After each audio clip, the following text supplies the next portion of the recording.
Hey, what's up, everybody? Harrican BX here, and welcome to another brand new episode of Breaking the Mold, episode 186.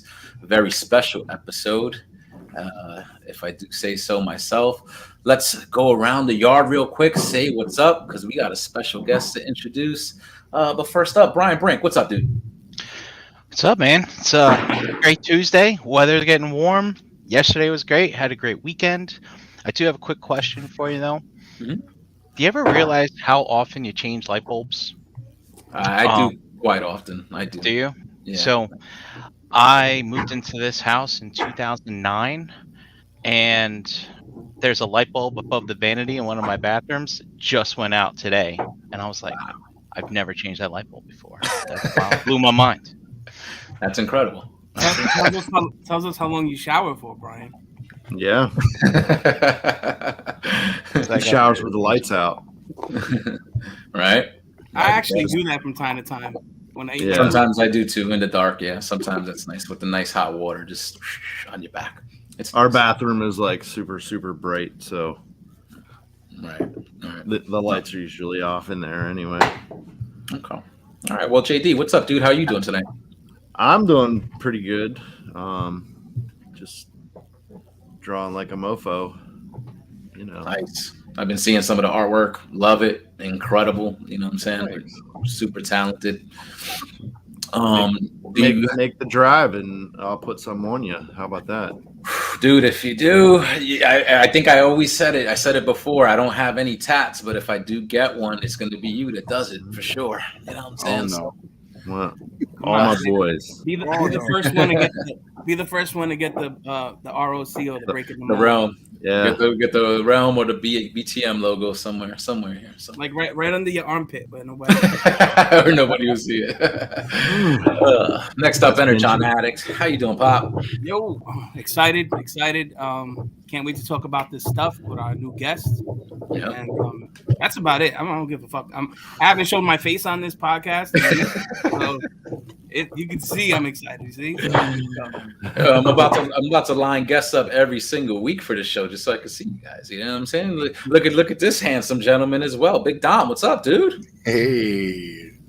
Now you just don't get to hear my pretty voice. You can see my pretty face. That's what they call that. I love the beard action going on. I love it. I'm digging it. Go, JD. I put a little sticky post-it over Dom's face when he's. Yeah. Do what you need to do. Do what you need to do. I got no mirrors in my house, so I don't know what I look like. Yeah, work from home, dude. It's the best, right? You don't even have to worry about combing your hair. It's all good. I look like a bum. So shout out to everybody in the chat tonight. Chat squad on fire. So I think they're ready to meet our special guest, and time to introduce him. He's the creator of the upcoming Savage Crucible line. Very proud to have him on the show tonight. Welcome to BTM, Mr. Rob Post. What's up, dude? Hey guys, this is pretty fun. Thanks for joining us tonight. Welcome to the show. What's going on? How you doing? I'm just glad to be here. I'm glad you guys invited me on. I hadn't got a chance to talk to David on the camera for a while, and of course, Dominique's scaring me a little bit. But you don't have to be scared, man. We're all a bunch of nice guys. We're all cool here. You know what I'm saying? We're all family. We're all family. You know what I'm saying? So, once again, thank you for coming on and chatting with us tonight. Before we get into like the nitty gritty of everything and stuff like that, just wanted to get a little background on you. I'm totally unfamiliar with the line that you're creating. Looks super interesting from like pictures I've seen so far, but just wanted to get some of your background like in the hobby as far as like collecting, like, and what got you into collecting, how long you've been in collecting. You know what I'm saying? A lot of us have like a mutual love for Transformers and a lot of other like nerd stuff that sort of brought us together in this group in the realm of collectors. You know what I'm saying? And and a lot of us have just had like these backgrounds where it's like, it's always been with us since we're children. You know what I'm saying? And it's just sort of never left us as we got into adulthood. So just very interested to hear your background in the collecting aspect. Sure. So I guess like you guys started out as in my childhood. Me and my older brother collected everything under the sun from the 80s. And the difference, I think, is that me and him used to buy our own toys for the most part. Now, obviously, we had Christmas and birthdays where parents and grandparents would buy us stuff, but me and my brother always wanted more. And so we would come up with little schemes to make extra money. And so vividly, I've talked about this before, we used to pick pecans out of people's their yards, and actually weigh them by the pound and go sell them door to door. And we actually sometimes would sell the pecans back to the people that we actually picked them up out of their yard. Kind of once we figured out most people weren't going to turn down kids, whatever we were selling, we just started selling anything random, potentially just to make extra money to buy the extra GI Joes and Transformers. So that's pretty much where it started. I would say when I got into college, I was one of the weird guys that had a couple of Spawn figures on his desk. Yeah. You guys all know what I'm talking about. Back when it was really weird to have a toy. Yep. Yeah. Everybody would, why do you have this? Every girl would question it. You know, your manhood or something. Didn't matter if you played college sports or not. You were still looked at really weird. Mm-hmm. So, yeah, I mean, I was really happy when the Marvel Universe kicked off, and it did sort of seem, I mean, I remember coming back from Iraq and that happening with Iron Man and Batman, and there's sort of like this sort of change, because I remember I totally missed out on that reboot of Masters, the 2000X Masters, because I was in the military. I didn't know anything about it. I didn't even know it came on, and I wasn't anywhere near a shop or a toy store or anything like that. The closest thing I had was a porta potty for a couple of years. So, yeah, the culture had really changed. And then by the time we got into the 2010s, collecting was really huge. And so I wasn't an outcast anymore from that perspective. Yeah. A lot of us, similar experiences and stuff like that. Because as you brought up, there was a time when it was not really cool to be a geek or a nerd or into any of this stuff, you know, like, you know, a lot of us wrestling fans, like back in the day, like during what they call the Attitude Era, like until that explosion happened, it wasn't cool to be a wrestling fan. You know what I'm saying? So similar to like a lot of the collecting stuff, especially like you said, Spawn and all that stuff from back. Yeah, and I collect comics all the way up through college, and there was, I think, 2 other kids in my high school out of, I don't know, hundreds and hundreds that actually read comic books. You know, everybody now says they read comic books when we were teenagers, but I don't remember any of those kids. Yeah. Not like us. Hang out with, talk about it. Yeah. So, I mean, thankfully that culture has changed, you know what I'm saying? And like you said, into the 2010s, like a lot of us, like I mean, me personally, I've had lulls when it comes to like actual collecting of like action figures, as you know, you've gotten into like adulthood and stuff like that. But definitely probably since maybe 2012 onward, just like nonstop, you know what I'm saying? And being a part of a group like the Realm and knowing these guys and just kind of like we're all bouncing our collecting habits off each other, I think is sort of what's keeping us grounded and in it, you know what I'm saying? Because for me, you know, before this outlet, I didn't really know a ton of people. It's because like maybe a friend or two that might have been into the same thing. But now, like with just the online groups and everything, and through Instagram and Twitter, Facebook, you know, you just discover these huge communities of people that just enjoy the same things that you do. You know what I'm saying? And it's just been an incredible experience since, you know, being a part of all that and stuff like that. You mentioned Iraq and being part of the army and stuff like that. That's pretty interesting. When did you enlist and do that? And thank you for your service. That's awesome. Thank you. I actually enlisted after I got out of college. And that was a personal choice of mine. I come from a family that my father and my uncle were both officers. And so they weren't exactly enthusiastic about my decision to enlist. And for those not known to the nomenclature, when you enlist, you are not an officer. You start out like a private sergeant. Those kinds of things are what they call enlisted ranks. And an officer is, you know, lieutenant, captain, blah, blah, blah. So, but I chose to enlist for several reasons. And part of that was I got to choose what specialty I was going to go into. And I went into a military intelligence specialty and got the opportunity to go to a language school. So I actually learned Arabic. And cool. Yeah. And so the difference is when you go in as an officer, you don't actually get to pick what job you do. The Army assigns that to you. Okay. So you actually have no control whether you end up becoming a infantry officer or a supply officer, or you go into military intelligence. You have zero control over that if you're an officer. And so, do you take an aptitude test or something like that, and so then the they language place skills? Yes, there is an aptitude test. It's actually a made up language that they teach you in a couple of minutes, and then they test you on your ability to single out certain things of that language. And when learning a new language, it basically goes down to how well you know your own language. And what I mean by that is the structure, knowing what a noun is versus a pronoun, verb, adverb, understanding those certain semantics that come into a language, the structure itself. So those are rules. And if you can easily understand those rules and the ability to hear them, then you should be able to, in theory, pick up a foreign language relatively easy. That's interesting. I've never heard that like explained like from that type of angle. You know what I'm saying? Like it's usually they got the apps that, the Golingo or whatever, learn the language and stuff like that. When I was in language school for Arabic, the people that had a 4-year degree in Arabic, we blew past them in about 5 weeks. Wow. That's incredible. Wow. That's interesting and stuff. It's amazing how much you don't learn by conjugating verbs, I guess, for a quarter. As far as collecting, what are some of the lines that you collect and what are some of your favorites? So Mythic Legions, obviously I was a big collector of Mythic Legions. I love Marvel. That's the comic books I read. I wasn't the biggest DC fan growing up. If you came to Toyland, I sold a couple of my Sentinels, but we still have a couple in the office.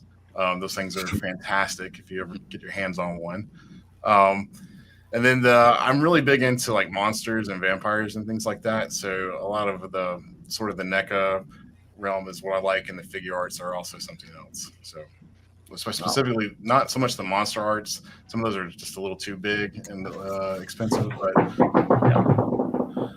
yeah, the monster arts line. I mean, they look cool. It's nothing I would ever like buy, but I was into the superhero stuff with the SH fig arts, and to me that was always pricey, especially when I kind of was first dipping my toe back into this collecting world, like back in 2012 and collecting third-party Transformers. I'm like, yo, like one figure is like $60 or $80, and I'm like, wasn't used to that, and now we're spending $300, $400 like that. You know what I'm saying? Like it's amazing, like the escalation, but I remember like that sort of like shock, sticker shock, like seeing what some of the prices for some of the stuff was. But obviously, quality of these figures were awesome. And eventually, once you got used to that, you were just very happy to pay it and stuff. So, as far as this Savage Crucible line, what has been like your inspiration as far as creating the line, and like what about like the undertaking of it? Like how do you even like sort of start something like that? Like to me,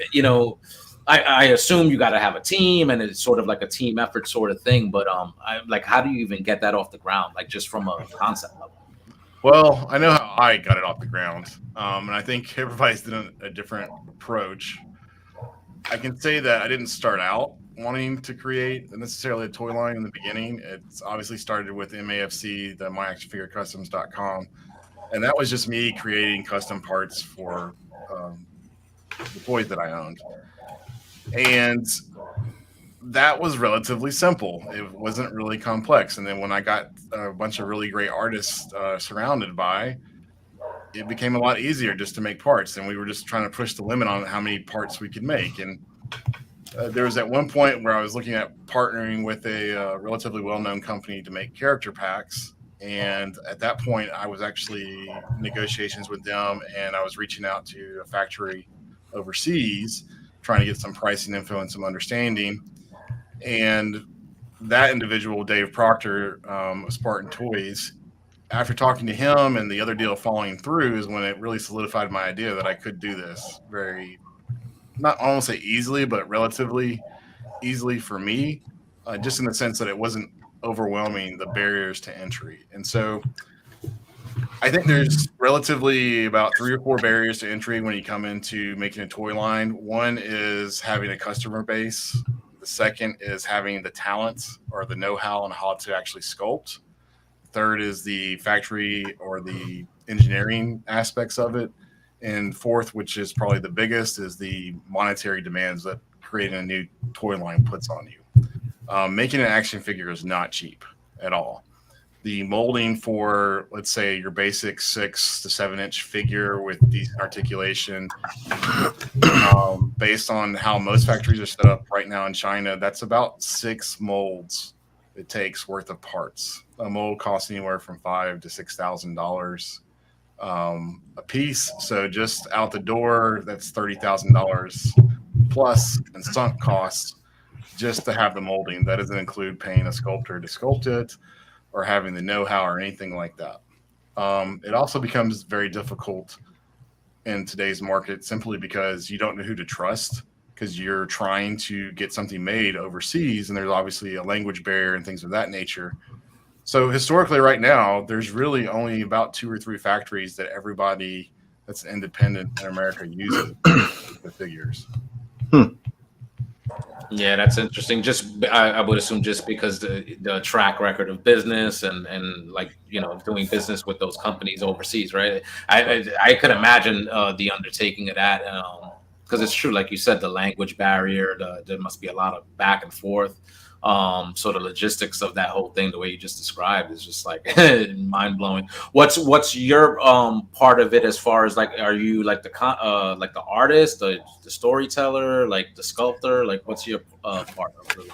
So I came up. Well, my biggest part is I'm the money. That's the biggest part. But I wish we had the sound effect of here comes the money. I would say honestly, the world that I'm trying to create, I do love fantasy. I love Tolkien. I love Diablo. I played a lot of Blizzard games all through college and into adulthood, and that's the world that I really enjoy. For me, when I started it, there were certain things that I wanted to do differently that were important to me, and so there was a big focus on certain things like articulation. Like that was a huge deal to me because there were certain things like you go back and you watch Conan with Arnold Schwarzenegger, and he's always doing his bodybuilding poses, but he's doing it with that badass sword. And you remember that, you remember all that. Like it's iconic and it just stays with you. Yeah. And there aren't too many American-based companies that had the articulation that gave you the ability to have those poses. There were some Japanese companies that had that articulation, but it wasn't either A, was a little less aesthetically pleasing, or it was way too complex in the articulation. So I don't know if you've ever played some of the Yamaguchis. They're really fun, but they can also quickly look like a Picasso painting if you move them incorrectly. Right. So we were trying to get a balance there, and that was a really key aspect. The next part is some of the mechanics of the world that I was creating. I feel like sometimes in properties you get stuck with a story or a theme, or this can't exist here because you set up certain rules. So I intentionally came up with mechanics in this world that would allow me to bring in whatever character I ever wanted to bring into it. So there's really not any kind of holds barred. I don't want to spoil anything for anybody, but I think once everybody reads the graphic novels and put some thought process into it, I think they can see that you can pretty much bring any character you want into this world. That sounds interesting. It's like, I know you can't give too much away, but that sounds really interesting. What the graphic novel part is, that do you plan to have that distributed in comic shops, or is that something that's going to be coming with the figures themselves once they're being distributed? So the first graphic novel is already written and drawn, and there's 30 pages colored out of 56. Unfortunately, colorist got sick for 2 weeks and we missed that deadline, but that'll be finished here in the next 2 weeks or so. How I'm going to put that out, I actually haven't decided yet. I don't know if I'm going to just offer that as free, which most people think I'm crazy for doing that. It takes a lot of money to put out a graphic novel. I don't know if we're going to ask for donations. I don't know if that's going to be an item that we just give away free when we do the first opening of orders. I haven't decided. That's going to be happening over the next 3 to 6 weeks, I guess. I'll have to make a decision on that. But it was really important to me in terms of the lore that people really understood the world and understood the mechanics. And I didn't want to spoon feed anybody. And Abraham does a fantastic job of creating these very compelling stories that I think that will resonate with a lot of people. And we wanted to make it an adult. I'm going to be honest. This is not something you want to give an 8-year-old to read. It's called Savage Crucible, not Lullaby.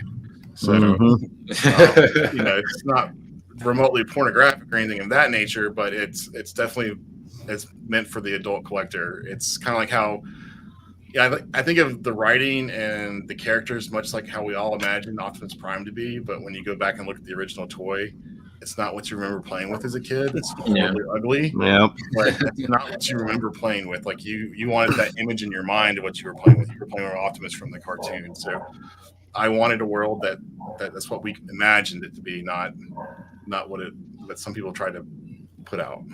Okay. That's interesting. Screen sharing some of the concept designs here, and I mean that looks amazing. Well, we went through a lot of different concept artists over the past couple of years, and it was really important. Rubus is our main concept artist, and he does a fantastic job. And Kevin DeLise does a great job of coming up with his own characters as well in terms of how they design them. But we wanted to make sure that we didn't, and I'm not trying to be rude here, but we didn't want it to seem like it was just another 4 white guys in a room coming up with something fantasy-wise. We wanted to make sure that we brought in some other influences from different cultures, from different artists around the world. Something that comes up a lot when you're talking to manufacturers of toy lines is how certain characters will do really well in certain parts of the world and not in other parts of the world. And why is that? And so I feel like with fantasy, you can start to really blend certain aspects together to create some different themes and things of that nature that we hadn't had before, or at least not on the mainstream level. If we ever become mainstream, I hope. Yeah, I mean, just what I'm seeing from the chat, there seems to be like a lot of excitement from the fan base from what I'm seeing. I think this was initially announced just only like a few weeks ago, right? At the Toylanta show last month. Am I correct? That's correct. That's when the toy line was announced. We had been working on this since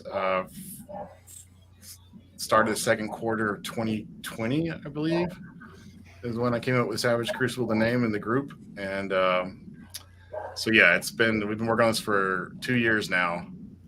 Quietly, I'm surprised that it didn't get out. Thankfully, David didn't tell anybody. I just got a big mouth, man. I did. They just can keep secrets.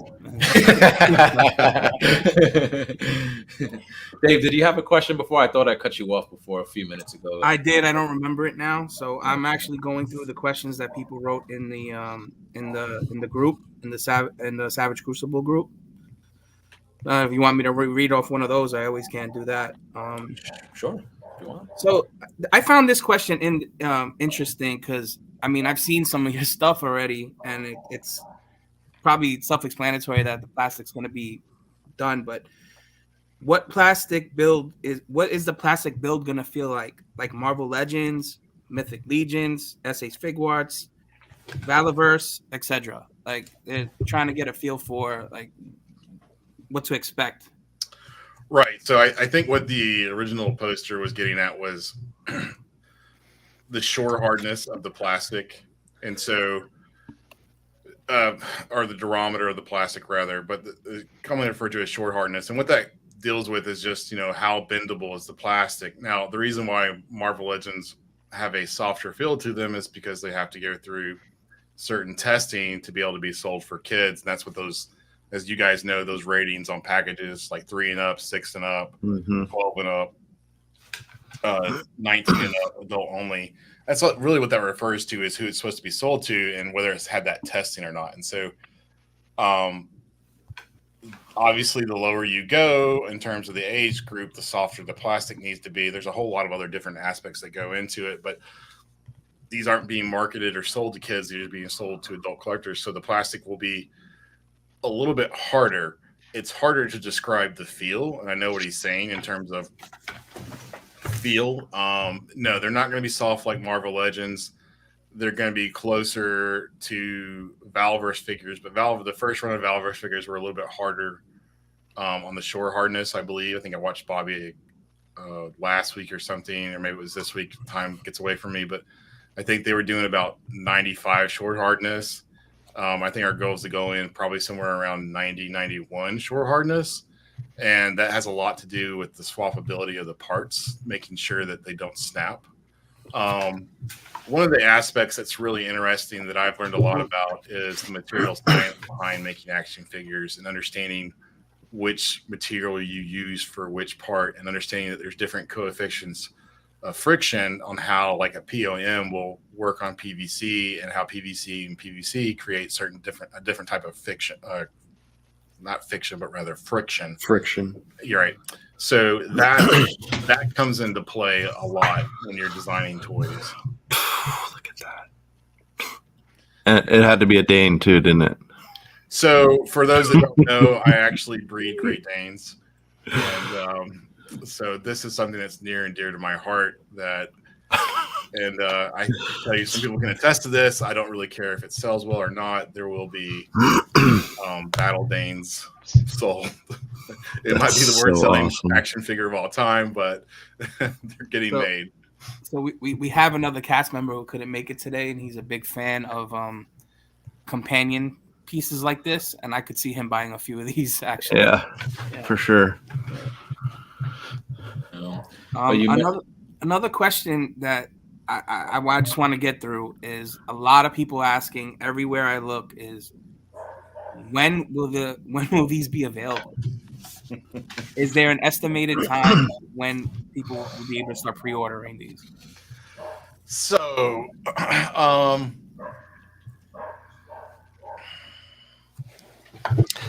promise I wouldn't just say soon on the show.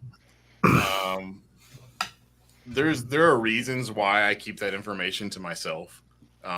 Strategically, it's very important not to put too much information out there, especially with dates that allow people to circumvent your thunder. So that's something that, that's why we kept the toy line so secret. That's why we did the announcement the way we did. We could have started talking about this a year ago and everybody would have been completely okay with that.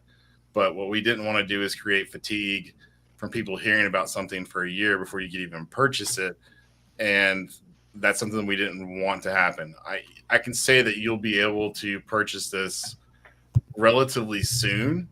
The way that we're going about it is similar to a lot of different companies that have tried it in the past, but we're going about it in a very different manner. So I will say that, yes, there is going to be a Kickstarter, but the Kickstarter will be very different in terms of how we set it up. And what I mean by that is a couple of different things, and I try not to be too long-winded here, but one is some of you guys may have noticed that we started posting prototypes of our figures from the factory, and they look very similar in terms of the plastic used. That Spiro Toys is showing off their prototypes for their Emma Warriors of the Kingdom figures from their Kickstarter last summer. So that should tell you how we are almost in the same level of process, but they had their Kickstarter last summer and we haven't had ours yet.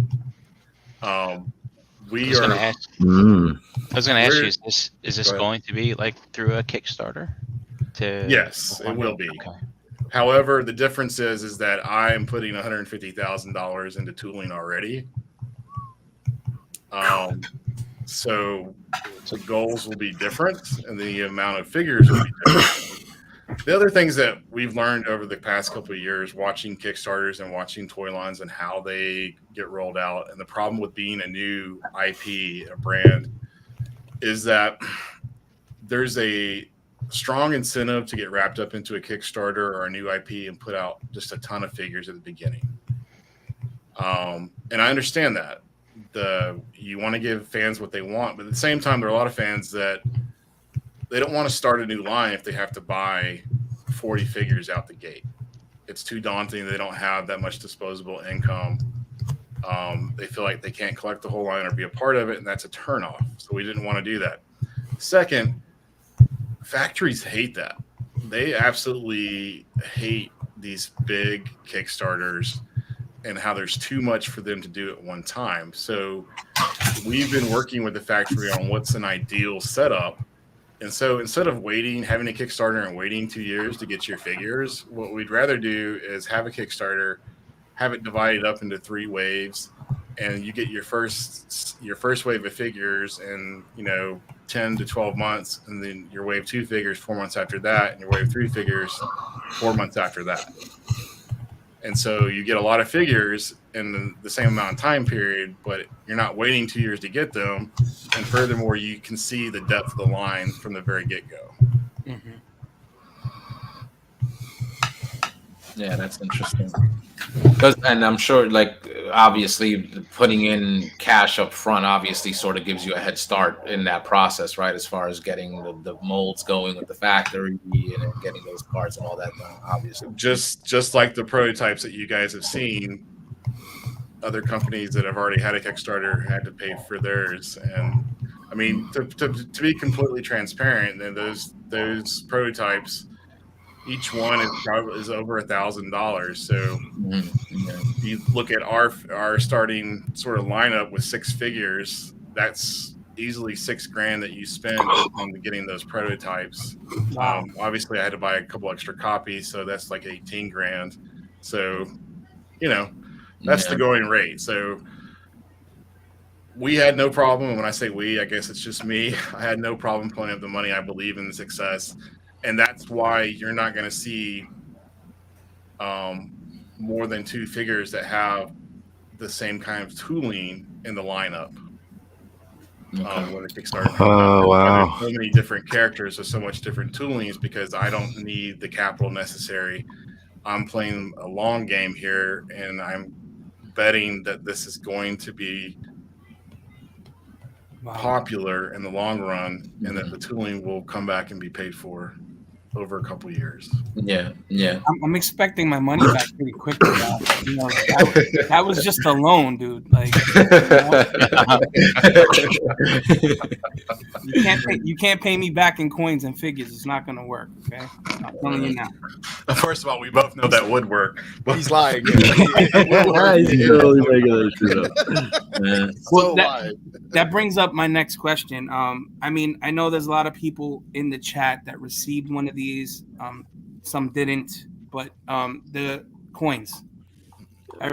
They are questions. They want to know more about the coins and what's the expectation of them. What's that coin, Dave? Oh, you want to see it? All right, hold on.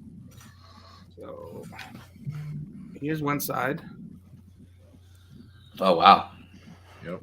Now, is that a normal size coin, or does it just? It's a big head. It's a big coin. Is that a normal size coin, or does it just look big because you're holding it? No, look. Yeah, exactly. You see? Here's my cell phone. Look at the coin. Look. Okay. Right? So this is one of the, I guess, the other coins that he has. Right. Different. That looks amazing. So what's it made of? Metal. Oh wow, yeah, because I was like, it looks legit from the camera, but I was like, you can't really tell. They are legit. Wow. They are very, very nice, very well made. And if most people know by now, but the big medallion cipher coin that went out to the top 90 buyers from MAFC over the lifetime of the company, and that was just a way of saying thank you. The smaller dwarven coins, there's 6 of them. There's 2 different designs and 3 different colors each, and those went out to every person that have ever purchased from MAFC, and that was just my way of saying thank you. Because quite frankly, without MAFC, this probably would not have been possible. I wouldn't have gone down this path and had a lot of the connections and the friendships needed to what I hopefully will feel like be a successful line. So the coins are great. I love them. We are going to offer a antique silver version of the Medallion Cthulhu Cipher coin in the Kickstarter. Unfortunately, if you got a gold Medallion Cipher coin, that's it. Those are the only ones ever being made. And the antique silver, yes. I can imagine. And we have a bet going internally, which one's going to be the rarer one, because people are going to have to buy that coin through the Kickstarter. I don't know how many people are really going to want to buy it. I could be wrong on that, but I don't know which one's going to be rarer, but I think they're both going to be pretty rare in terms of collectability in it. So this they're pretty is awesome. I've had mine at home for months now, and every girl that's been in my apartment has been freaked out. This is awesome to hear in the chat. Brian XL, he said he bought one head a few years ago and he still got a coin. So it's like so epic. So that's awesome of you, man, to do that for. Oh yeah, no, we sent out over 1,000. Yeah. Imagine that, sending out over 1,000 coins, just the postage alone. You know what I mean? Yeah. And listen, there's a couple of things you said earlier, like as far as like your vision for the line, right? The articulation of the action figures. Personally, that speaks to me. I love articulation because I'm into like figure photography and stuff like that, and following people on Instagram that take these incredible photos of these action figures. You know, like almost like setting a movie scene, you know, with these action figures, you know. So with the articulation aspect of it, is that something that you had in mind, you know, for the collectors of the line, you know, for them to be able to use the line for stuff like that, like figure photography? Yes, and so that was something that you know, you guys know D Amazing, Darius, yeah, and we spoke on the phone several times, and we talked about the certain aspects of articulation that we both liked and things that made it more favorable for photography. You know, a lot of people that aren't in photography don't like what I call the midfoot bend aspect of it. Some people think it's just a useless joint, but for photographers, they absolutely love it. So that's something that we're playing with. Some characters will have that and some characters won't. The two-handed poses were absolutely essential that I absolutely demanded the ability to do. So we came up with this butterfly system, and it's only a forward-facing butterfly, but the amount of articulation that it gives you, if you keep the arms straight, you can actually cross the wrists of the figures in front of them. So, and we do have a nice, wonderful 2-minute video clip that I think is going to really show off the articulation. So this is a prototype from the factory. It's not a final figure. This doesn't come out of the injection molding process. The pins that you see in the arms are pins that won't be visible when the figures are actually made. So you guys can give me your feedback on what you guys see here over the next 2 minutes. I was kind of joking with the guys that I still cry like a girl watching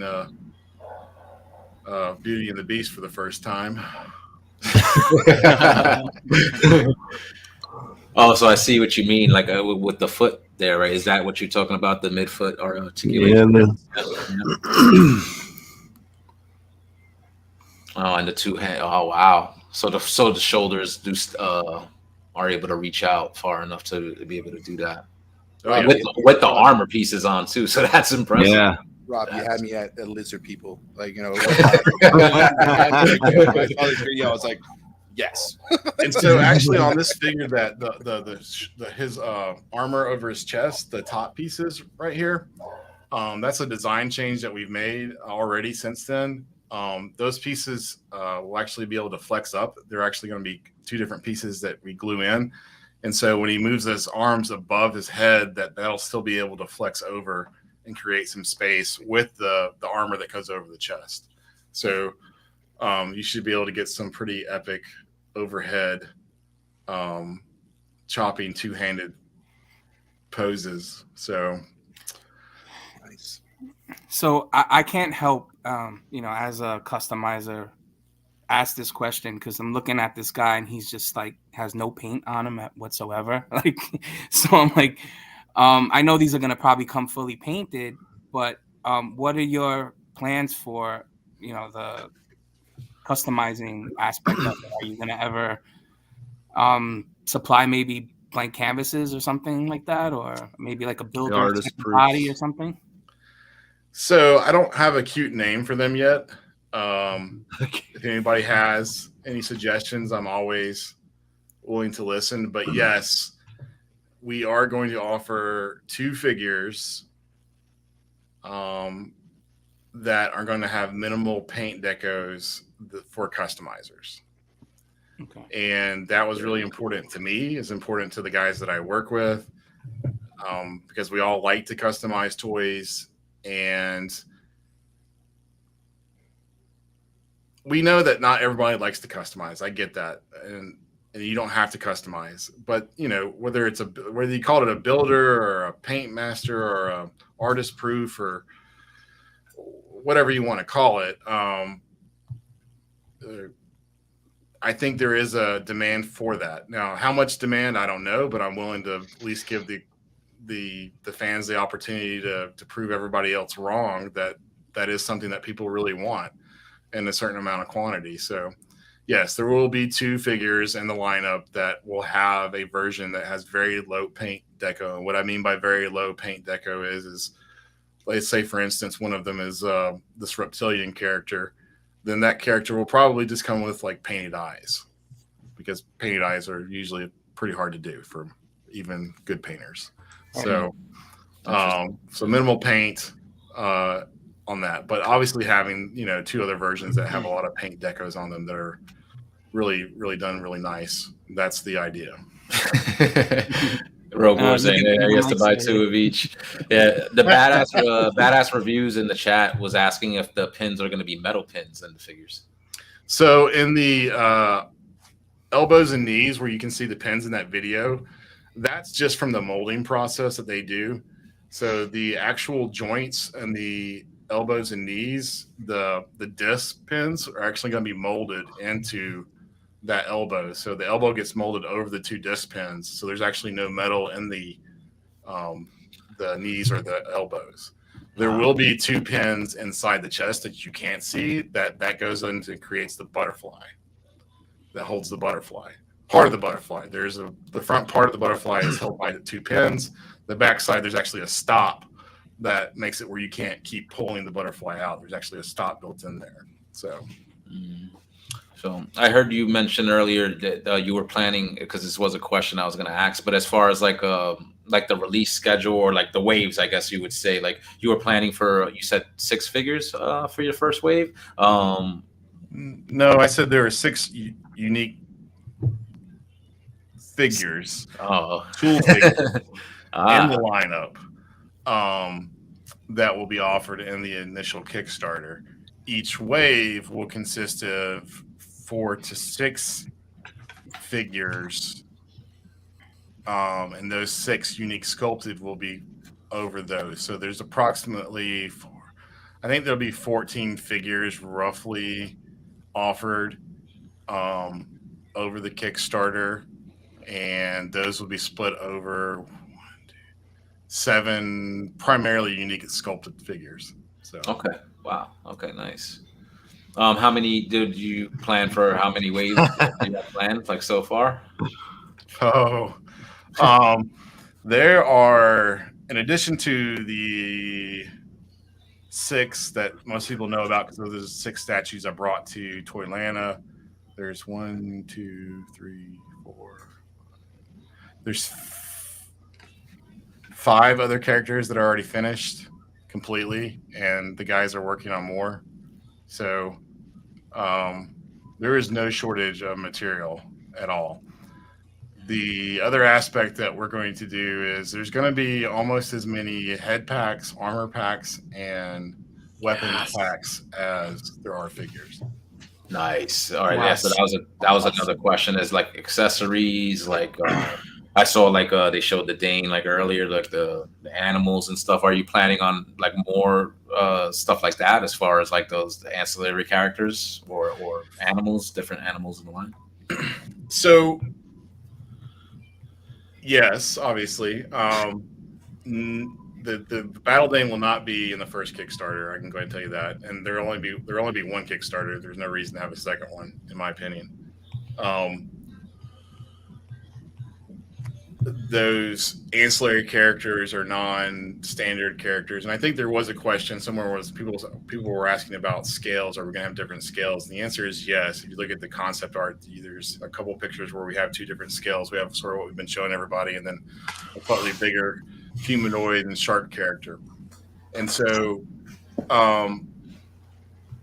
The answer is yes. Obviously, this was an example of taking the sort of standard size and making a bigger size character to it. Yes, we do have those characters. We are playing those characters, but it goes back to how many characters can you actually release at one time and not overwhelm people. Yeah. It's not us trying to be sneaky or trying to hide something because we don't want to ruin all our thunder. To be quite frank, Kevin and Nick have been sculpting for. Well, Kevin's been sculpting for 2 years now on this, and Nick's been sculpting for over a year. That doesn't even account for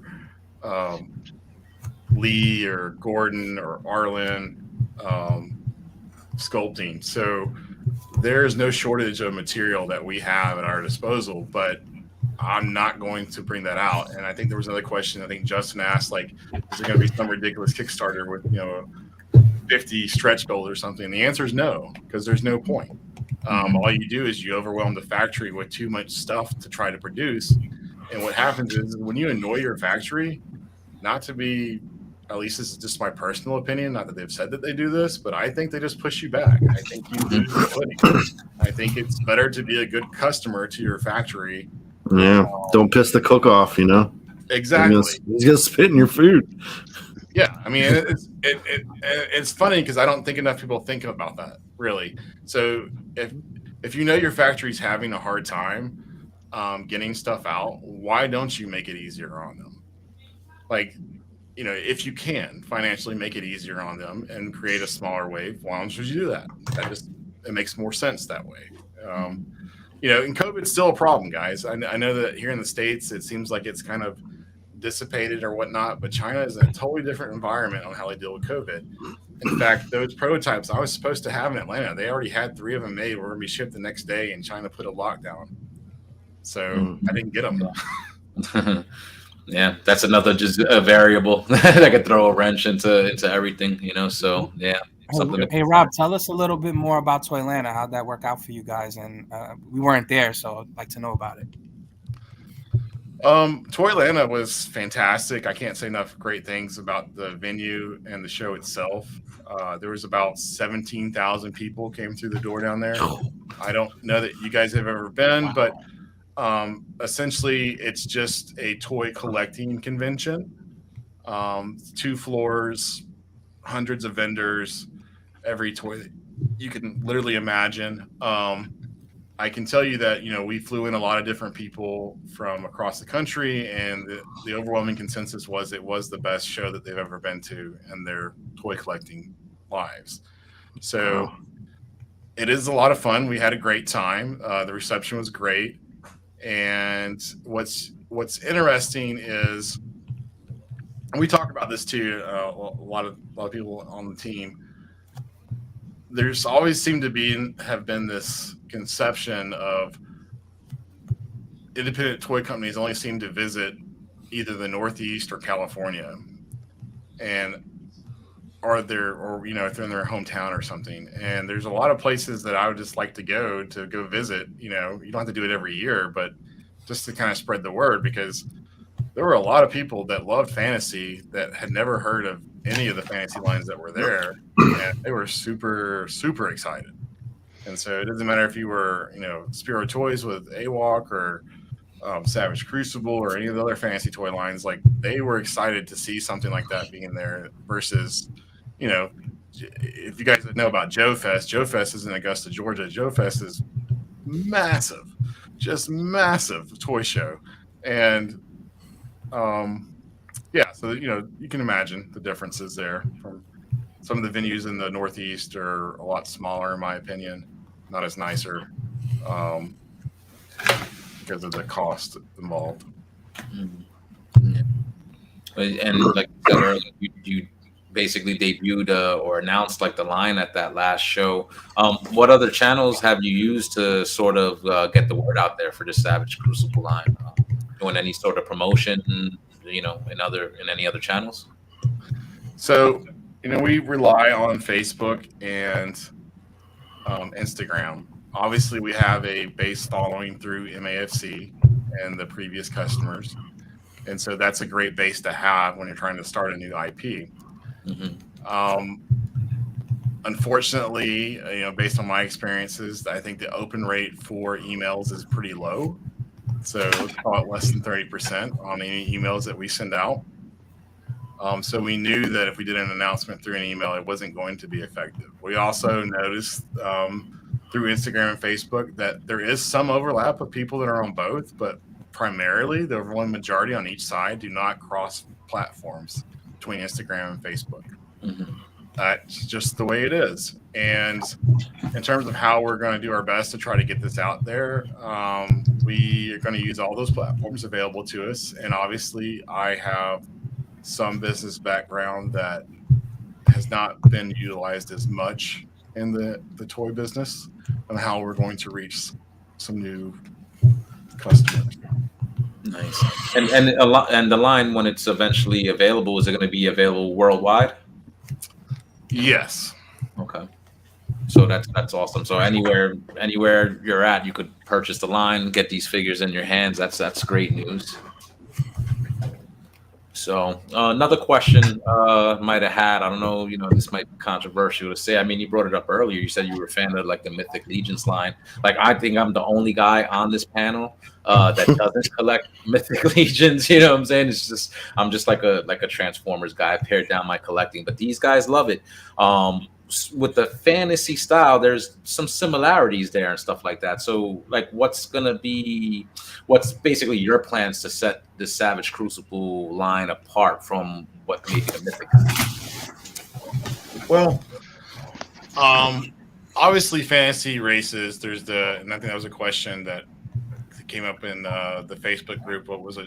I was like, define what you consider a traditional fantasy race, because, well, I think most people can come to a pretty good conclusion that they think like orcs or elves or dwarves are your prototypical fantasy races. Some people might say barbarian, for instance, because, I mean, anything from Howard is pretty prototypical fantasy. But so, yeah, we'll certainly cover all of those races.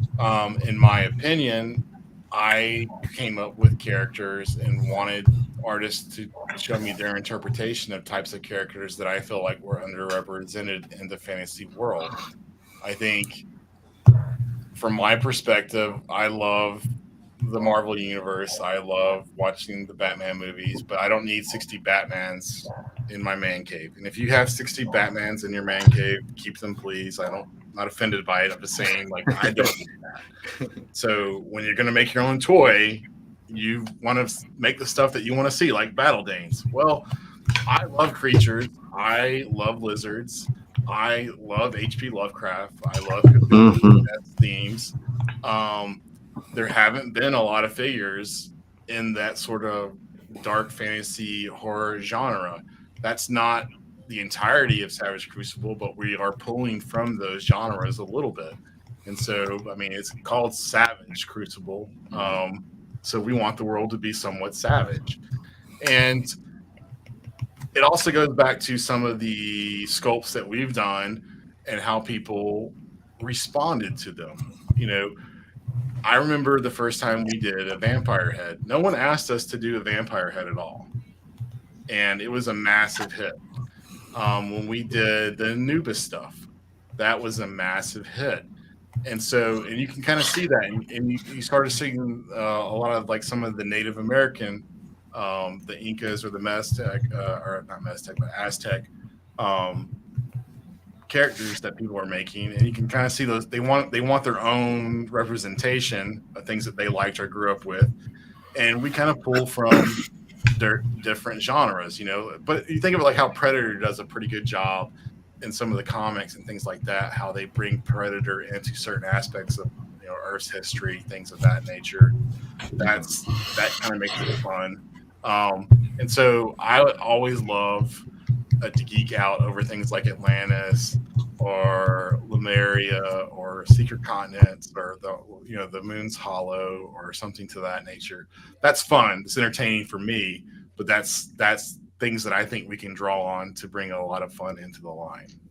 Okay. So I think that's the real difference, is the selection of characters that we're going to bring.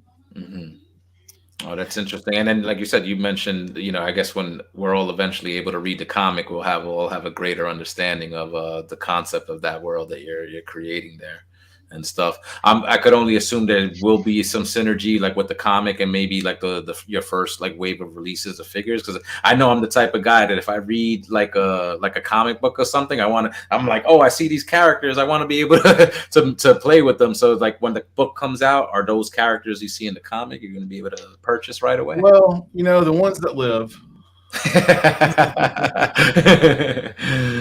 Nice. That's awesome. That's awesome. So looking forward to hearing more. What's like your plans as far as like announcements and such, as far as like when maybe the Kickstarter will be up, or like or maybe just like when people can expect your next major announcement concerning like the line? I think we post to Instagram about 3 times a week.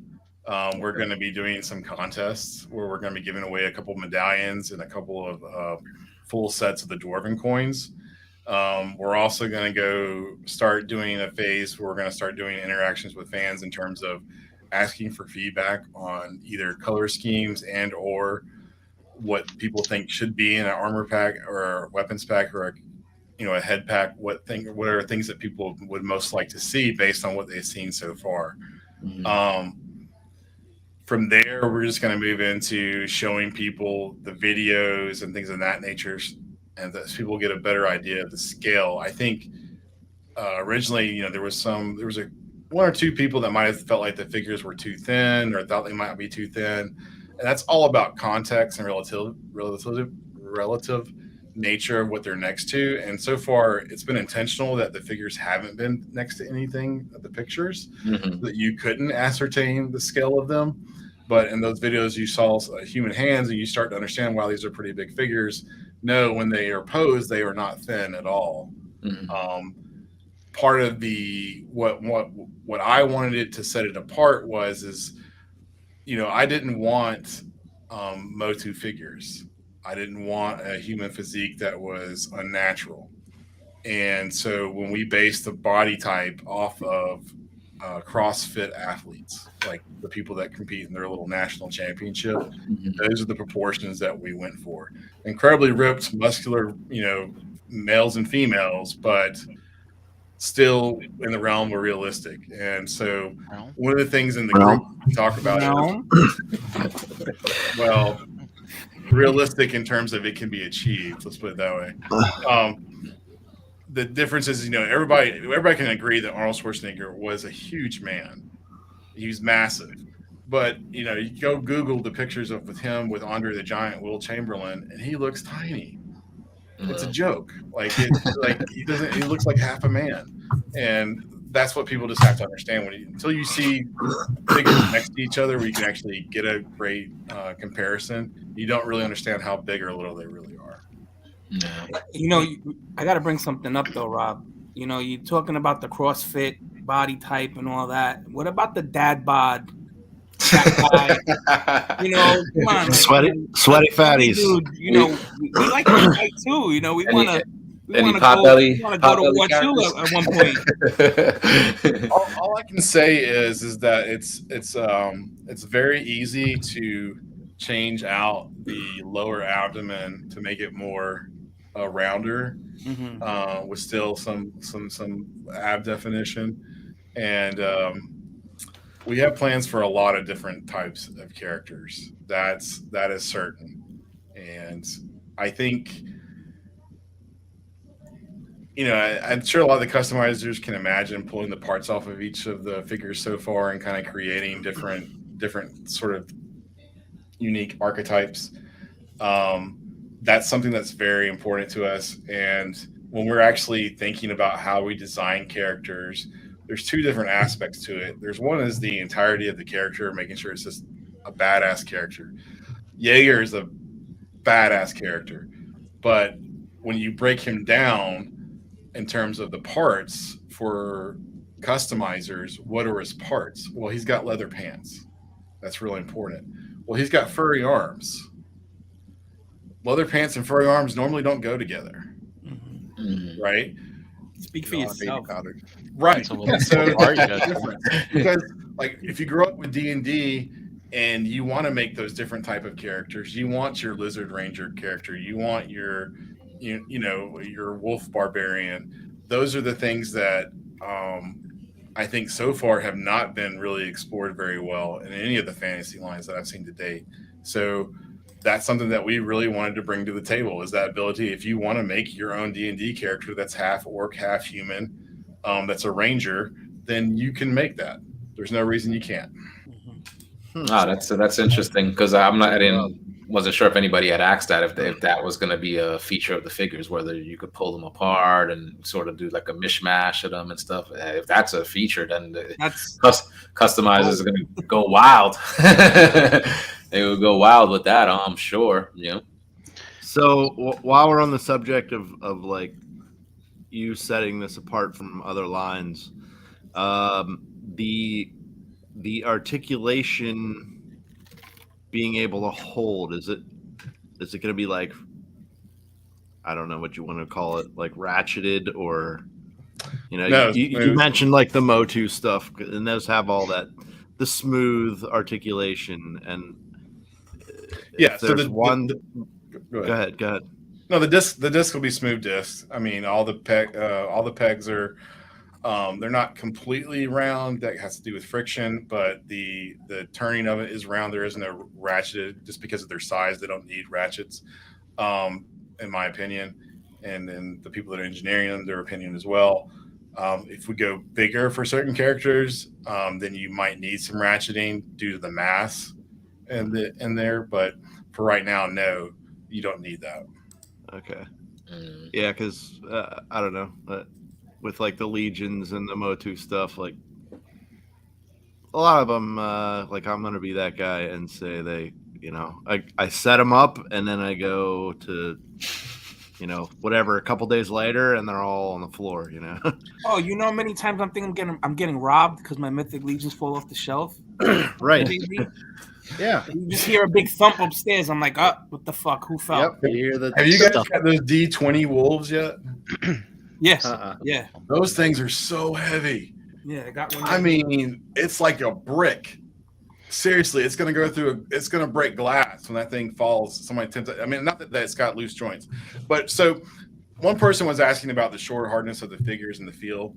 And so lots of the independent toy makers will make those joints tighter, and they want you to heat them up so that they don't lose that looseness to them. But then there's that whole other side of collectors that don't want to have to heat up their figures and feel like they shouldn't. But what they don't realize, and they'll say, well, Marvel Legends, you don't have to heat them up. And you're like, yeah, but 2 months later, your Marvel Legends don't stand up because their joints are all floppy. That's the difference. Like, it would be great if we could have both the best worlds, where it was completely smooth, you never had to heat it up, and the joints were always tight. But this is plastic. So if we want to make figures out of, like, I don't know, CNC machine with precision tooling, we can do that and it'll work. But none of you are going to have wives, and you're not going to have houses. So there's a little give and take, and you try your best to hone it in, because making a toy at the plant is part science and part art, and that's the truth of it. Well, that's what I wanted to ask you. I forgot. When you were talking about you having to deal with the China situation, and how is it doing that all remotely? Have you had to go over there yourself yet? Are you planning to? Is it you have somebody over there, feet on the ground type of situation or something? That's a great question, and it's really important. So, yes, I do plan on going over there. No, I will not be going there anytime soon. To go into China with vaccinations, you have to go through, I believe it's either a 10 or 14-day quarantine. And then when you leave, you would have to go through another 10 to 14-day quarantine. So if you just went for 1 day, it's a 29-day round trip. And that doesn't account for like right now where Shanghai is shut down. So if you got stuck in a city where it got shut down, that would extend your trip. Now, we go through Dave Proctor of Spartan Toys. Dave is one of the founding members of Boss Fight Studios. He actually lives in Hong Kong, and he is what we call our factory manager, and his business partner is Shen, who runs the factory on the mainland. And so that's who we utilize. Yes, he's there. Yes, he's very helpful, and not very helpful. He's essential to the process. So, yeah, I mean, it's not a secret that we're going to be using the same factory that Valverse uses, that Marauders uses, that Spirit Toys is now using. There's probably like 6 or 7 other brands I can name off, but that's who we're going through. Mark 44 Prime in the chat was asking if there's any chance for any savage sci-fi-ish type characters. So I don't know if maybe if he means maybe like sort of like spacesuit-ish, or you know what I'm saying, something like that. Is something like that possible in this world you're creating? Let me see. He said he wasn't going to pigeonhole himself. Yeah. I mean, I would like to think that Savage Crucible is 90% fantasy and 10% science fiction. I think that's a fair way to look at it. I'm actually looking for something. Go ahead. I have a question here from Chris. He says here that since you got your start in 3D printing for another line, how will you embrace and engage that for the Savage Crucible community? Well, we're going to steal Chris's beard idea for his dwarf heads. That's the first thing we're going to do. Chris has done, he's working on a project right now that's really cool, where he's got like several different beards for an armored head. I don't know if you guys have seen it, but it's a great idea to really maximize the part usage on a 3D printing. But yes, we were still going to be offering heads and parts for the Savage Crucible line through MAFC. In fact, we're actually going to be offering parts that are compatible with like the Spiro AWOC toys as well when they come out. So that's an opportunity for artists to branch out and touch on different character types that they haven't in the past through MAFC. Nice. I was taking note of some of the other questions here. 6 Bonk Bruh. That's a nice handle. I like that. But do you have a plan for what factions you plan to put out first in the Kickstarter? Yes. Or do you have factions? Or I definitely have a plan of the characters that we are going to release. Okay. The concept of factions. So I can say that in the world of Savage Crucible, there are factions, there are governments, there are sub-factions, there are cults. There's not, it's a little bit more complex than just having good guys or bad guys. There's some guys that are morally gray. There's some guys that would do things that are repulsive to us, but in the grand scheme of things, they're not really bad. I mean, we're not bad because we eat meat, right? That someone else had another kind of question that kind of leads into that too. Was are there going to be like main heroes and villains? Like, do you have a He-Man Skeletor? You know, type of thing. The villains are really easy to come up with, and they're awesome. The good guys are a lot harder. For me, I don't know why. It just seems that way. That seems to be the consensus. And the hero of the first graphic novel, not to reveal his identity, it's not me. Yes, there will be there will be some main characters, definitely. They're not all going to be just generic characters. There's definitely a story, and that's the whole point of the graphic novel, is you not only get to learn about the lore of the world and the mechanics, but you also get to do these deep dives on certain characters. Yeah. And that sounds good to hear, like the way you're approaching it, like some characters being morally gray, not all good, all bad, and the sort of like the way it is in reality. And in fiction, it's nice to know, you could read a comic or a graphic novel and get the complexity, of characters like that. You know what I'm saying? Like, and it's not just sort of like a one-sided black and white sort of deal.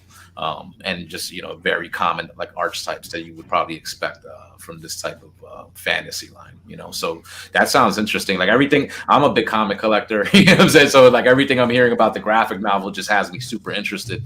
And again, like I always kind of saw myself, I wasn't huge into fantasy, but watching Game of Thrones, and I play like Skyrim and stuff, and I'm kind of like really into that. It was surprisingly, because I was like, I didn't really think I'd be into that kind of like lore like that. But certain things, from pop culture like that pull me in. A graphic novel, depending, on the quality of whatever I'm reading, I'm a big art guy too. I would, love artwork. So if a graphic novel could pull me in, I would definitely be interested in checking out a figure or two.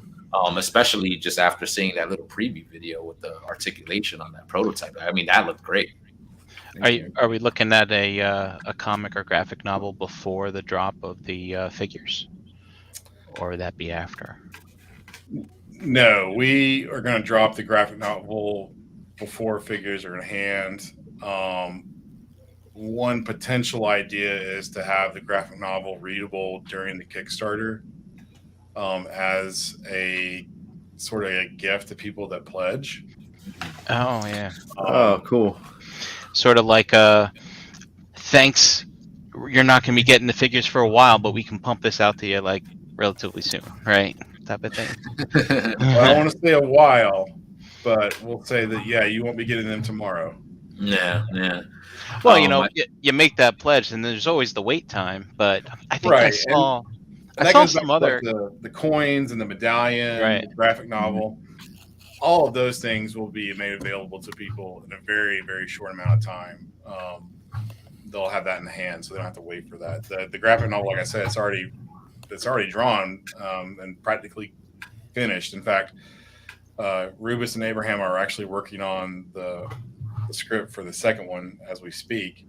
So a lot farther along than, I don't know, it's just my impression, but it seems like people talk about things that aren't done or aren't finished, and it takes 2 years to get done or something to that effect. And that's not where I like to be. I don't want to be there in that conversation. So someone was asking about mounts, and I'm like, yeah, I'd love to make mounts.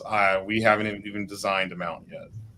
Just to be perfectly honest, because if you think it's expensive to make one figure, you can imagine a mount being that much bigger and how much more expensive it is. And you have to be, think about this in terms of, I'm offering 6 different characters with completely unique tooling. I'm taking the entire process of having 1 or 2 bodies in a Kickstarter or a toy line and throwing it out the window completely, saying no one knows what they're doing. I think they do know what they're doing. They're controlling their costs, and they're being very smart about it. And they're being very meticulous about how they don't waste money on that tooling. So you have to be cognizant of that when you're looking at those battle Danes. I have a way of selling those outside of Savage Crucible to help me make up for what I think that those Danes won't be that popular.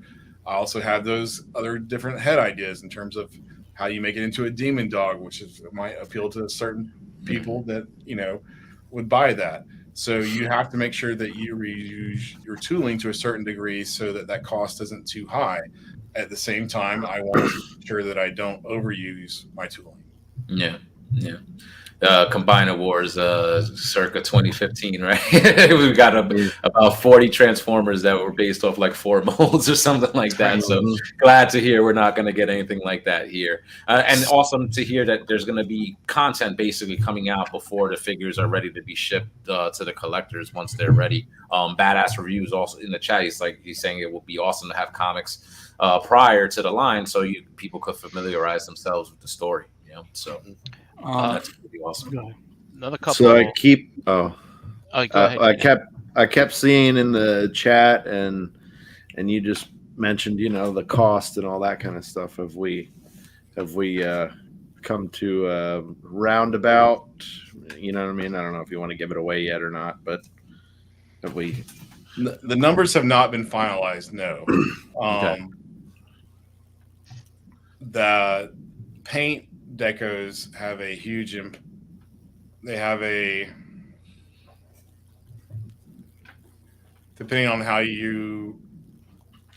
what accounting school of thought you go to, you can say they have about a 30% impact on the price point.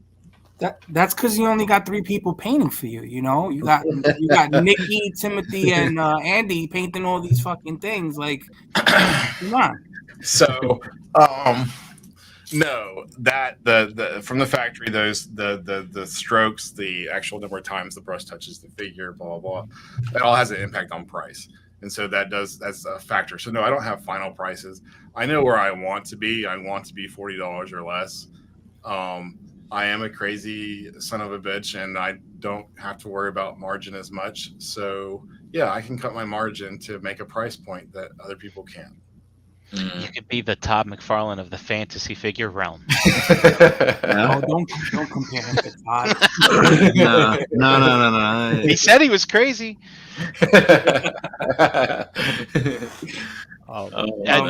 Speaking of price points, some people are asking. We're familiar with the term builder. Would there be figures with, I guess, a lower amount of paint apps and things like that? You weren't paying attention. Yeah, where were you? I was flipping through the pictures. They say that multitasking is a thing, but it's really not. All right, so I mean, I think Jardowski had a great idea. I think he called it Savage Slates or something. I think that's what I saw in the chat. That's an interesting idea. I got to think about it a little bit more. But yes, going back, we are going to have at least 2 figures that are going to have minimal paint apps that we're going to offer at a lower price for customizers and obviously for armor building purposes. No. Yep. In addition to the head packs and armor packs and weapon packs. So I have a question. So, we got in on Kickstarters before pretty late. I would say we didn't get in on the Kickstarter, so we got in on lines, a year or 2 after the fact. And, those core characters were kind of hard to obtain. So I wanted to ask you, what is your plan on, the availability of each wave when they come out? How long will they be out? Are you plan on selling them out and re-releasing or not re-releasing? Or having them ready, available all the time? Or are you even open to it? Because maybe those questions are too early to ask. So if let's say the line is a hit, it sells out, and people are clamoring for more, are you open to re-releases, or would you rather keep things more limited for, supply and demand, reasons? So these are great questions. And let me put the first one to bed is there's no such thing as having something available all the time. Yeah. That doesn't exist anywhere. Yeah. Even McDonald's closes for a couple hours. They don't serve breakfast late night anymore. Jesus, it's some bullshit. This isn't Kenner 1987, where the figures are on the pegs all the time. That doesn't exist. The question at the heart of your question is how much extra am I going to pony up for on the hope that other people will buy it later who didn't back the Kickstarter, which is a twofold tricky question. One, it's an investment question, and 2, it's a loyalty question. It goes back to the reason why we're doing an antique silver medallion in the Kickstarter versus the gold antique medallion that all of the people that supported MAFC. And that was the idea is that I wanted that to be special to those people because they did spend a lot of money with the company, and I do value that. And, it's just my personal opinion. I have no problems re-releasing something, but in my opinion, that if you re-release something, it needs to be different somehow. Okay. It needs to be a version 2. Okay. And whether that's a paint deco or a changed part or whatever, that's in my opinion, and that's just my opinion, the people that supported you from the beginning, that's showing them the love that they deserve for supporting you from the beginning. Yeah, that's good. And, Andy, if there's going to be a Target exclusive, then we'll have to drive to Minnesota to work that out with them. But no, it's a double-edged sword, guys. Trust me, I'm a collector too. I can't stand con exclusive figures. That drives me insane because who the hell has the money to fly across the country to stay at a hotel to stand in line for 2 hours to buy a figure? Doesn't make a lot of sense to me. That guy. Well, yeah, everybody on the team. I do like the idea of of having a figure that you take to conventions and you rotate the conventions you go to. And so I may not be in part of your country, the part of the country that you live in this show, but in 6 months I might be, and then I'll have that figure there. And I have it at, I agree to sell it at multiple different places throughout the year to give you an opportunity to buy it. Oh, all right. That's cool. So it's a convention exclusive that's exclusive to me going to conventions, multiple conventions at multiple locations. I feel like that's fair. I have a question. What will be the lucky region in regards to these conventions? I'm up here in Delaware, just a couple hours from all the conventions where I can get a lot of stuff that a lot of people covet here that are here. Are the people down in the Southeast? They're going to have all those multiple opportunities, since that's where you kind of are. That's just it. Like, that's the thing we talk about, is like, which part of the country do we want to go to next? And yeah, sure, Atlanta's 2 hours from me. It's a really big city. It's a great, easy city to fly into. Well, I probably do that convention every year. Yeah, because I like it. And this is something like me and Jason B at Spiro Toys talk about is having one or two conventions you do every year as a consistent, basis, but then picking two other conventions that you rotate, and you go to two different parts of the country every year, different places. And so that you do have that opportunity to meet new fans who otherwise wouldn't be able to get to meet, not necessarily me per se, but to get to experience the figures and be in person and ask questions. So we think that's important. So that's what we plan on doing. So yes, from my perspective, my strategy is, yes, we will be in the Pacific Northwest at some point. Yes, we will go to Texas. Yes, I will actually go to Illinois. That's a joke. I've been there before. Just don't want to go back. No, seriously though, Chicago's a very clean city, despite what some people actually think about it. It's a really nice city. Yeah, so we've been a few times. We don't want to go back either. There's most places I don't want to visit again are usually like somewhere in the Middle East. So you'll never catch me back in Iraq. So Florida, yes, Florida. Florida. So yeah, that's the idea, is to actually Albany, Georgia, or Albany, New York. You gotta remember, guys. He's in New York. He's in New York.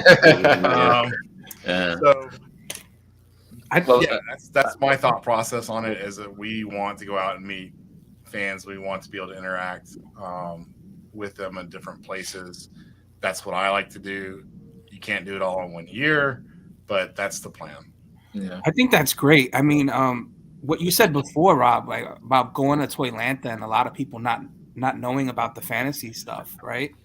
It's surprising sometimes to see, like, this day and age with everybody on social media and all over, the internet and stuff, that they don't know about certain things, like especially collectors. To have seen that for the first, to see something like that and be wowed by it the first time is kind of interesting. To like, what are you doing with the rest of your time? I guess most of these people are just, the type of collectors that they only look for what they know, and or just walking into stores and just picking up what they see. You know what I mean? Like, as opposed to actually like watching a podcast or watching reviews the way we do. So I think that's interesting that you're going to visit other parts of the country. That's a really good deploy, I should say. Yeah.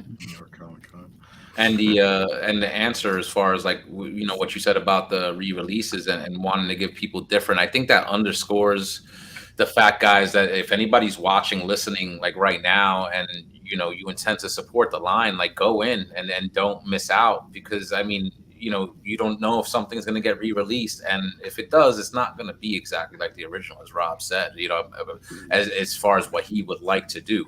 I think that's an interesting answer, because it might give somebody a mold of a character they might have missed out on, but it's not going to be the exact same piece. And I think that helps the collectability across the board of the line and the figures themselves. So I think that's a cool answer.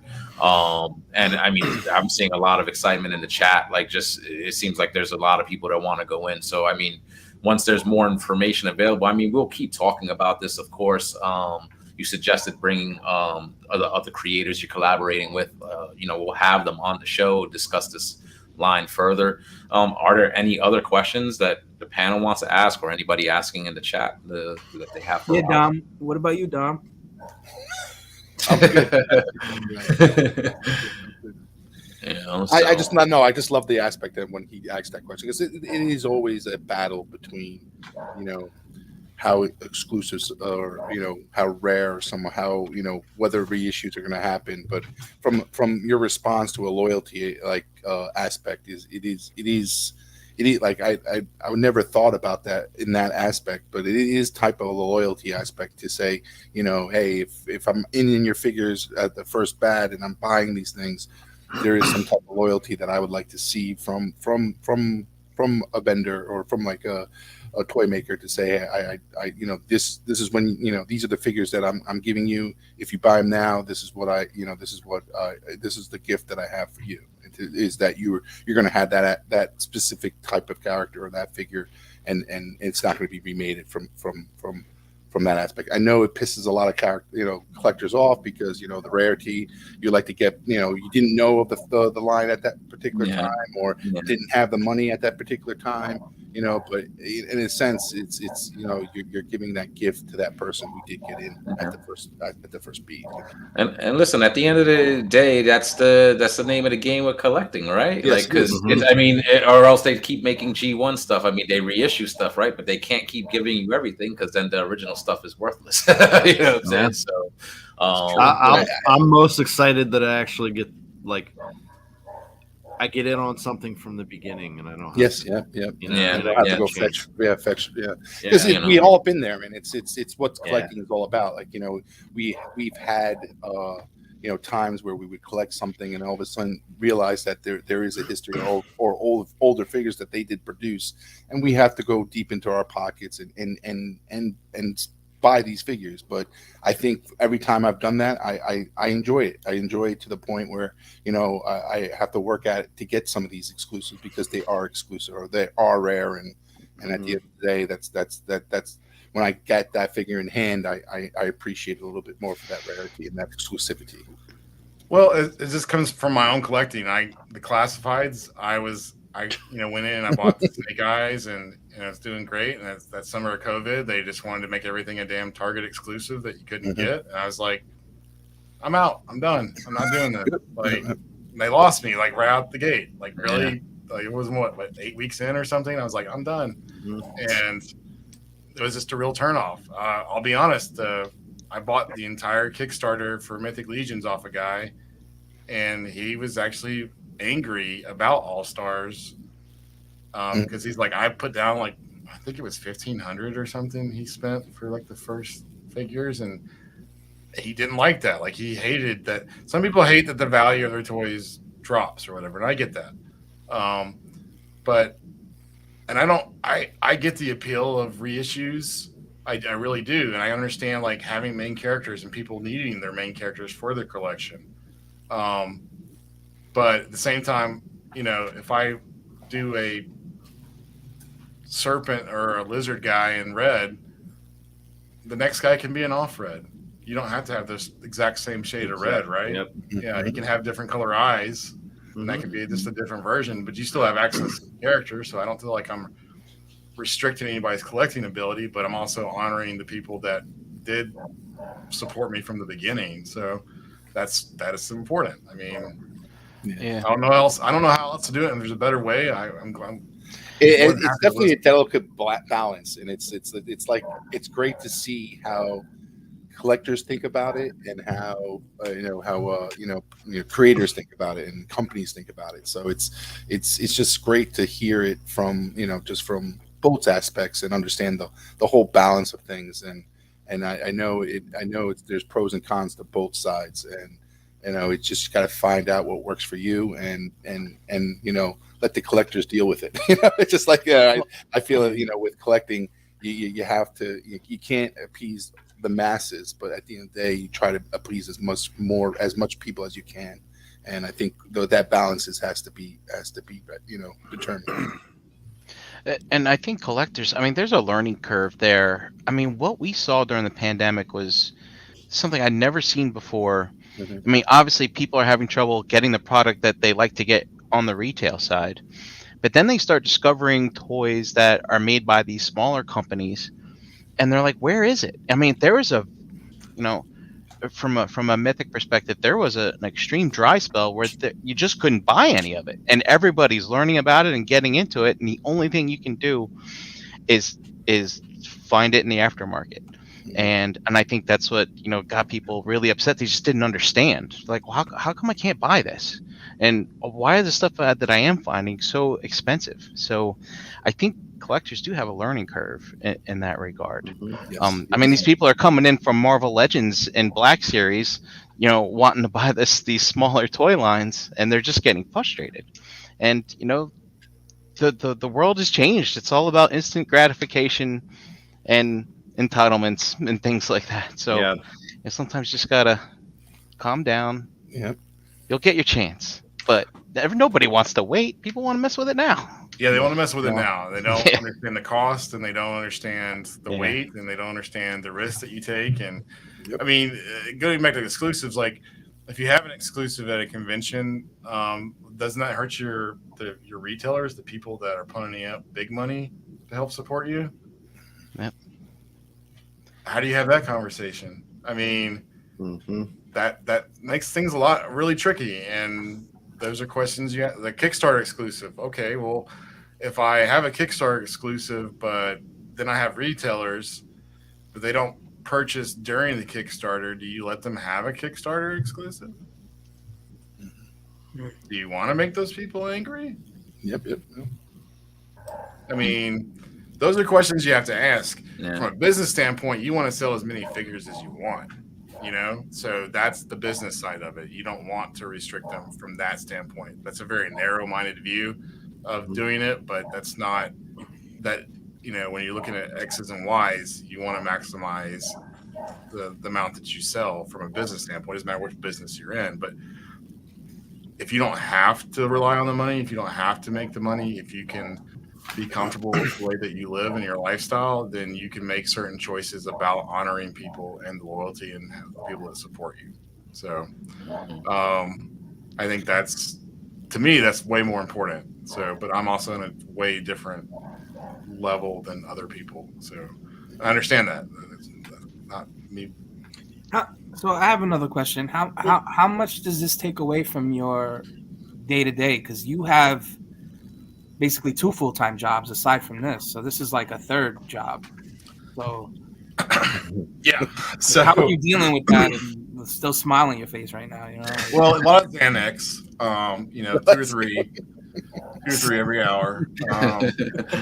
So no, it's can be it's a lot. If you go look at my team page and you see everybody on there, I talk to half those people every week. Easily every week I talk to them about something. And that's not even all the people. Like my colorist is not on there. Alex is not on there. There's a couple other people that I haven't even updated the website, who are part of the team, who've been part of the team for a long time. Who aren't the logistics guy's not on there yet. The logistics guys. Yes. We got to talk about that. And so it's hard. It really is. Now I brought in a good friend of mine to help me with the 3D printing business, and him and Tom have helped me out a lot. But part of that was a transition because I got divorced a while back, and my ex-wife helped me a lot with the 3D printing business. And so there was a transition period there, and then we moved into a bigger shop, and that helps out a lot. What people don't realize is when you're trying to do parts for a third party and you have multiple artists, you have to talk to them all the time. There's people that want to know if their parts fit on the figures, blah, blah, blah. They want to see pictures of it. You got to take pictures of it. And then as Brink brought up earlier, I have another entire career that I do that is interesting. And, if you want to know a lot about socks, I can tell you a lot about socks. And not the ones that go on your feet. Not the ones that go on your feet, right? Thanks, Enron. Yeah. So yeah, I do a lot, and it is complicated. And I do actually like to go out on dates. And I went on a vacation 2 weeks ago that I haven't been on a vacation in 3 years, and that was unique for me. So yeah, it is a lot. It really is. But I have a lot of people that help me, and so that's the important part. And I think one of the blessings and curses of getting to work with me is that I give people a lot of creative freedom, and that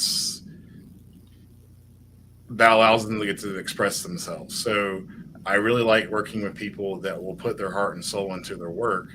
And so I'll be honest, someone's had something derogatory to say about the dwarf sculpt on the proportions.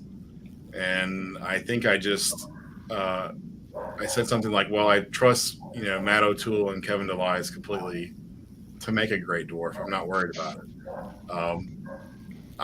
What are your qualifications for making a dwarf over those two individuals? For those that don't know, that they are well known and well respected in certain communities. So I'll speak on that. I mean, those dudes, they make killer dwarf custom heads. But Matt's also worked on the Hobbit movie and done the makeup and all that for the dwarves, the actual real life shit. So you can't tell me anybody knows better than them dudes. Come on, you're fucking dreaming now, I'm being nice. I mean, He's a savage. The savage is coming at him. You see? Right. I mean, you guys got to get Matt O'Toole to talk about his first day on the set of The Hobbit. That is a badass story. I'll tell you right now. So, Dave should know because these are his people. So, yeah, exactly. But no, you just have to trust the people that you're with, and I do. And they are very creative, and they have their own vision, and they put their own spin on it. So, when people call me the creator of Savage Crucible, I'm the owner of the brand, but everybody that works with me gets to help create. It's collaborative. Yep. Yeah. And being a fan from the names that you've spat off and ones I've read, I mean, the team itself is just great people. Like overall, I've interacted with a few of them over the years, collecting, and they're just great, awesome people. Some of them I've met, face to face at some of the cons. And I really like it. Good, real, like down to earth people. So I'm looking forward to seeing everything you guys can do together. You guys have time to go through the list? Yeah, sure. So Dave, Dave Proctor, our factory rep, he owns Spartan Toys, and he was one of the founders of Boss Fight Studios. He actually worked at Hasbro for a long time, and some people say one of the best Snake Eyes ever sculpted. He did. So he's actually a sculptor as well. Arlen, and I won't butcher Arlen's last name, he actually does a lot of sculpting currently for Hasbro and Mezco. So you guys probably have some of his figures on your shelf. Yep. Kevin DeVise, a fantastic sculptor out of Germany. You guys know that he used to make 3D. He makes 3D sculpts. Obviously, we sell, but he also used to be a traditional sculptor back even during Motu.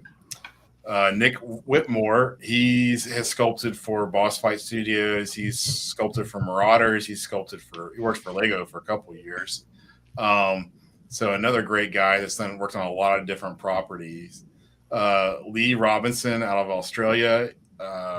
Can't say enough great things about Lee. You have to ask him about custard one day. But he is a fantastic writer. And one time he wrote something in the chat one time, and we thought he had plagiarized H.P. Lovecraft, and it's something he wrote on the fly.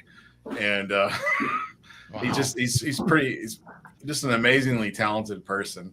Matt O'Toole, half British, half Irish, lives in New Orleans. Just a great guy. Does practical effects in his life. Works on a lot of movies. A lot of movies that you guys have enjoyed over time. Does some great cosplay outfits. He's a traditional sculptor, and he has done a lot of the concept art on ours as well. Rubis out of Greek. If you haven't, you need to look up his Santa Claus YouTube video. that is badass. It is fantastic. I mean, it is a great. It's hysterical. It's basically Santa showing up to like some kind of gangster Christmas party, and everything gets out of hand. So it's fantastic. Definitely go watch that. It's well made. But he does some great graphic novels, and his concept art has been on point the entire time. Taryn Fiddler is a up and coming artist out of he actually lives on the same island that Arlen does, and Arlen's the one that turned me on to him. And he's done a custard apples. Sorry, Lee, custard apples. Taryn is, his style is very unique, and I can understand why people appreciate his style. It wasn't going to work exactly with the articulation that we wanted in terms of the engineering, but his concept was on point for the Harbinger and a lot of different characters. So we're really looking forward to that. Professor Lake, who lives in the United States, and he is the only person I know that's angrier than me. We like to tease him that he's the angry Canadian. He's a great sculptor, but he also doesn't take a lot of shit from a lot of people. So I love him to death. He's a great person to bounce things off of. And everybody knows Nicole Cheney. She's like my sister, and just love her to death. And she's always great about bringing me back down to earth. And she's done a lot of work actually on giving a lot of different images for a lot of the exotic animals in the line, and making sure that we have some color schemes that are actually really unique, also lifelike. EJ De La Cruz, he's a fantastic concept artist, also has done some comic books as well. Omar is awesome. He's still working on our animation. I can't really say much more about that right now, but animation. Breaking news. You guys will figure it out eventually. So James Gee is a young man out of Britain. He actually started working with me when he was in high school, and some of the writing that you'll find, he helps me with the World Bible, and so he's actually been working on that for 2 years. He writes every week on the World Bible, and that gives you an idea of how complicated the world is. Mm-hmm. Eric Miller is another outstanding painter, customizer, who's going to be helping with some paint schemes. He's done some previous early prototypes last summer for us. And if you've been to the website, you've seen the awesome maps that Seth made for us. He hand drew every one of those maps, by the way. Wow, really? Yeah, it's pretty impressive. At least I was thoroughly impressed. And then we come to Abraham, who's a prolific writer with an incredible amount of enthusiasm. And I can't wait till you guys read what he's written. And I just, he's had some success, and he's written some other scripts and things like that. I don't want to spoil it for everybody else, but just the amount of thought that he puts into everything is next level. From my standpoint, like I thought I was always playing chess 3 steps ahead, and this guy, his writing is like 5 steps ahead. Nice. So just awesome. And a couple other people, there's Maya, who's the colorist, I'll add, and then Alex Wu, who's another actually I think he just posted this awesome custom of this turtle creature in that 100 action figures group. Alex Wu's his name. He's Hong Kong based, and a lot of the color samples that you guys will be seeing on Instagram, he actually did those in the 2D art, and then we'll get into some of his actual prototype painting. So awesome. So that's most of the team. There's a couple of people that aren't on there yet, but we'll get to that. Someone asked in the chat about soft goods, and there is a plan to have one character have one item of soft goods out the gate, and we haven't announced who our prototyper is for that yet. They're getting their moment in the sun soon enough. Oh, that's quite a Very team. Cool. Thank you. Yeah, thank you for the mentions and stuff like that, and thank you for being so forthcoming with the information you provided with us tonight. I think a lot of people that were watching, listening, looking forward to it. We're very happy to hear what you had to say, and some nice teases that you got on this show as well, as far as future plans for the line. I mean, if there's no other questions, I think it'd be a good time to wrap up. Like I said, I just with as busy as you are, we just all want to thank you for taking the time to hang out with us tonight, to answer these questions, and to hopefully help build excitement for the line that's going to be coming in the very near future. Anybody watching BTM tonight, we get excited about this stuff, so I'm sure we'll be talking about it a lot. And as future information becomes available, we'll be relaying it here on this channel as well. So thank you, Rob. Really, really appreciate it. Before we head out, just let the people know out there where they could find you on social media, where they could find Savage Crucible, and where they could get information on the line. Sure. So www.savagecrucible.com. Our website. Follow us on Instagram, #Savage Crucible, and there's a private Facebook group. You have to answer 3 questions to get in, and come join us. That's where we update most of our fans. So I hope you join. And guys, I really appreciate you guys having me on the show, David. Thank you for asking me. Yeah, no problem. Looking forward to it. I'm glad that Dominique stopped talking before the show started.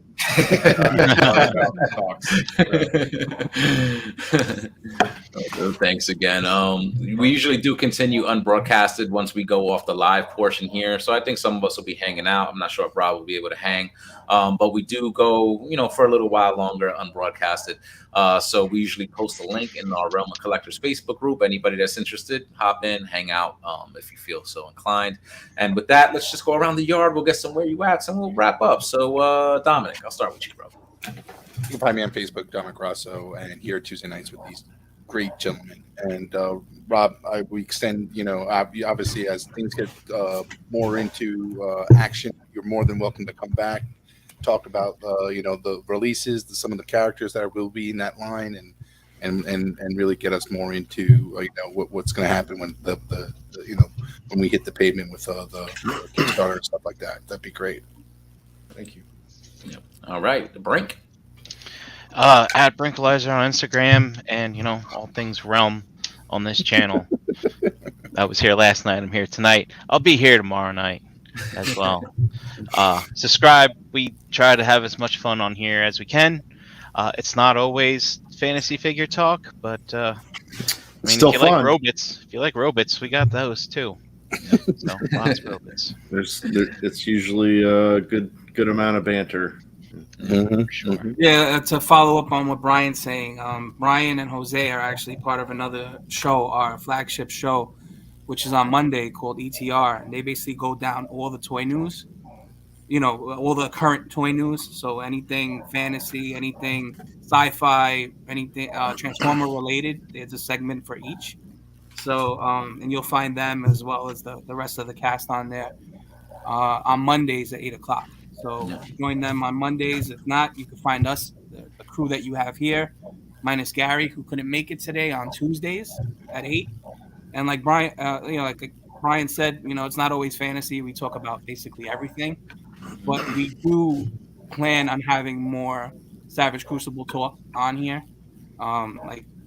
Hopefully we have some of the artists on here, or maybe we get Rob back again because Dom already invited him, even though he has to come back. He has to come back.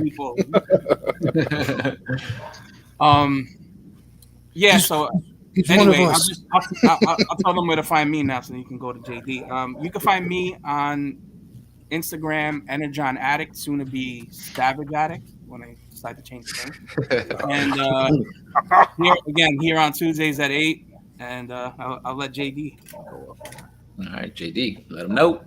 You can find me, Pigment Surgery, on Instagram and Xbox Live on this very channel, Tuesdays. Tomorrow night, all new Shelf Gravy show.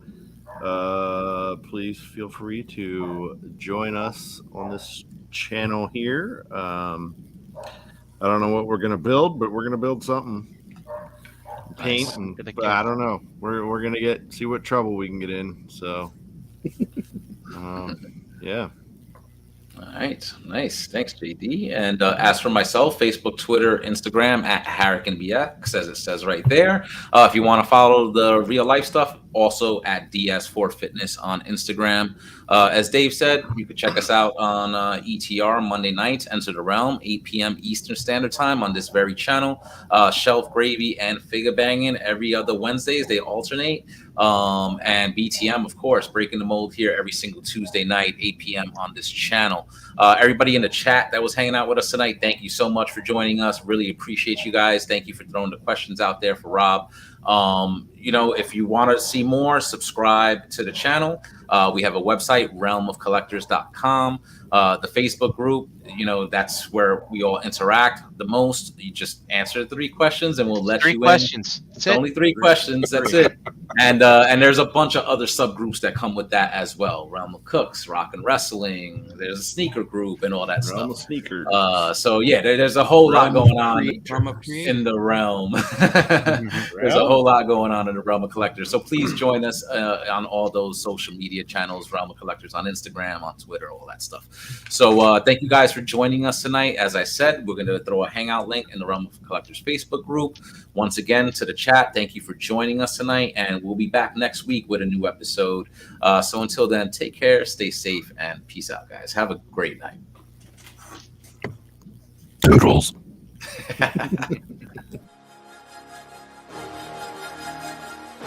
Say it with me now. Round.